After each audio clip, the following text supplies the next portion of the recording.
Show. Turn up your mind.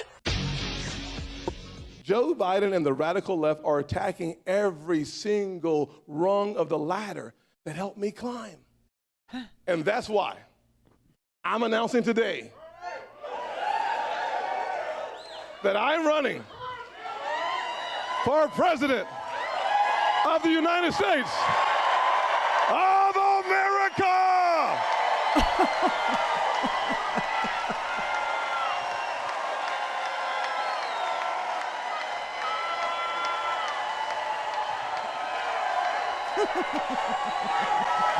Thank you. Thank you. Oh my God! I'm glad he cleared that up because I was about to buy a timeshare in Hilton Head from him. What is that? What is that? So he states that Joe Biden is destroying every rung on the ladder that he used to climb. Really? And then says, but I'm running for president of the United States. I don't even understand. It's like such a non sequitur. I don't even get what he was driving at there. But let's just say Tim Scott is a very important voice. We need the one black senator in the Republican Party to throw his voice into the melange that is going to be the Republican primary. So welcome, Tim, to the biggies. Welcome to the big leagues. Welcome to the, I swear, I don't get what his candidacy is. I don't get why, he's running for president.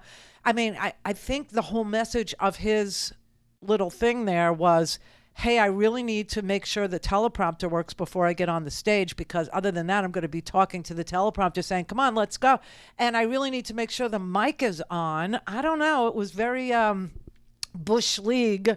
It was real pedestrian stuff. It wasn't, like the stuff that, billions of dollars would be donated for. It was just real ham-handed, this thing. But the whole message of what he was trying to say, once he got the microphones working, he went through 2, 3, 9 microphones before he found one that worked. Anyway, I think the message is, what he said was, there is no racism in America. That's his platform, and he's sticking to it, by God. There's no racism in America. Well, that'll be news to the people in Florida and the NAACP, who just issued a travel warning not to travel to the state of Florida if you're a person of color or LGBT or black. They just issued a travel warning for the state that I'm living in.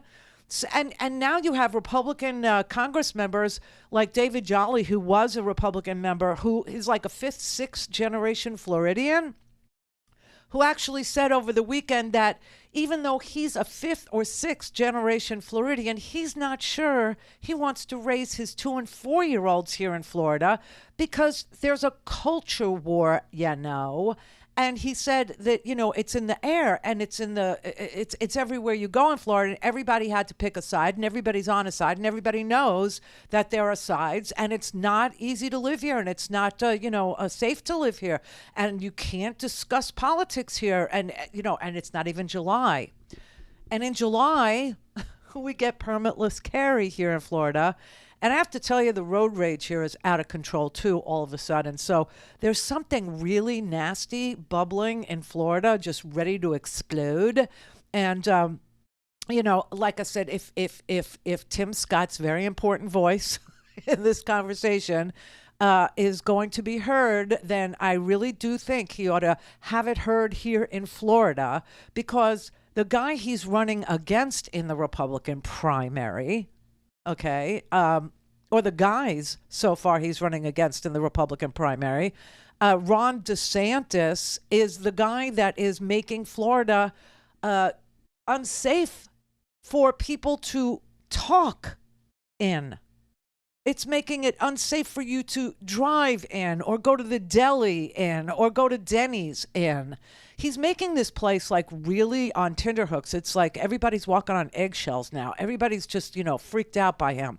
He's got, parents against parents. I don't know if you know this. Some of the newspapers applied to get the drafts of the new textbooks we're getting in Florida. This is crazy. We're getting all new textbooks in Florida. and the textbooks have to pass muster with Ron DeSantis and his, mothers groups, his crazy mothers groups that are like 8 women that are going to sit like the Temperance League or some such crap. And they're going to decide whether or not the textbooks are okay for their children, like 8 mothers on this committee of psychos. And so the newspapers got hold of some of the digital copies of the textbooks ahead of their being chosen for publishing. And he doesn't want any mention of race at all in the textbooks. And so he's telling the story of Rosa Parks in the Florida textbooks without mentioning her race, which makes it a pointless story, right? So the textbooks are saying things like Rosa Parks was asked to change seats and leaving it at that.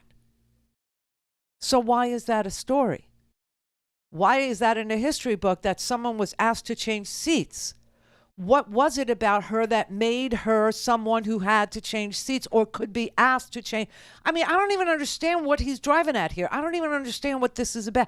But you talk about the word whitewash. Oh, my God. I mean, this is the strangest thing I've ever seen in my life.